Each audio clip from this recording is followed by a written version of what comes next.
Before we start learning how to create web graphics, it's really important to understand the difference between pixel dimensions and resolution. Many times people refer to web graphics as being 72 ppi, or 72 pixels per inch.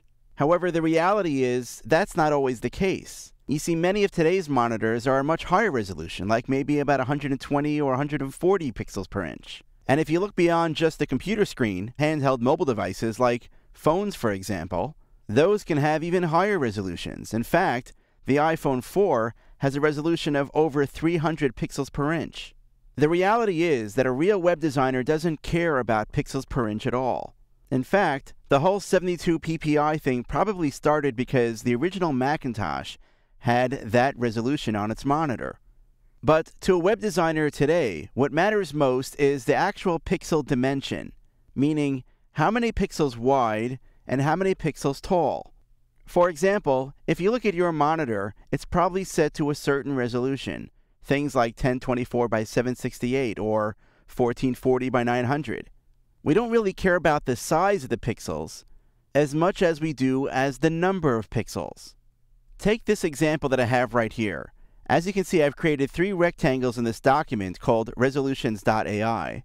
And the 3 different rectangles represent different pixel dimensions for standard monitor sizes. We have 1024 by 768, 1440 by 900, and 1600 by 1200. Now, let's say we're creating some kind of a standard ad banner. So I'll select my rectangle tool and create a rectangle here of 468 by 60, just a standard ad banner size for the web.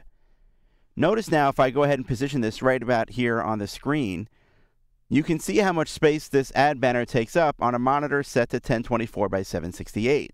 However, that same ad banner would appear much smaller on a resolution of 1440 by 900 because look how much more space there is on my screen. And in fact, on an even higher resolution at 1600 by 1200, that ad banner appears minuscule.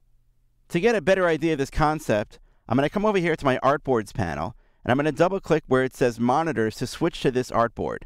Here, I have 2 laptop computers, and these are both the 15-inch model that Apple makes for their MacBook Pros, but the resolutions are actually set to different resolution settings on the monitors.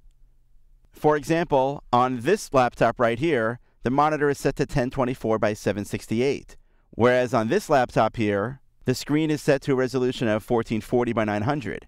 You can see that on the higher resolution monitor, the graphics appear smaller, but I can also see a lot more information. I could actually see more of my page at once than I would on the lower resolution one.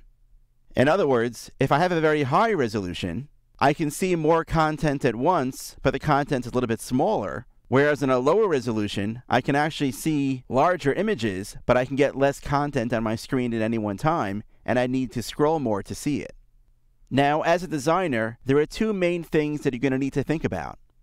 If you're creating graphics to a specification that someone else has defined, for example, you're creating graphics for someone else's website, that can be an ad banner or some other graphics, for example, in those cases, you will be given the precise pixel dimensions that you'll need to use. However, if you're designing your own website, it's going to be up to you to decide which dimensions you want to use.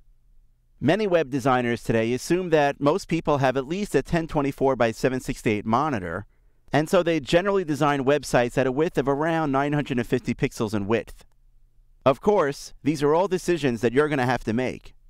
But the first thing to realize is that the whole concept of 72 pixels per inch shouldn't factor into any of your decisions at all. The only thing that matters now is going to be the actual dimensions, or the number of pixels, in the artwork that you're going to be creating.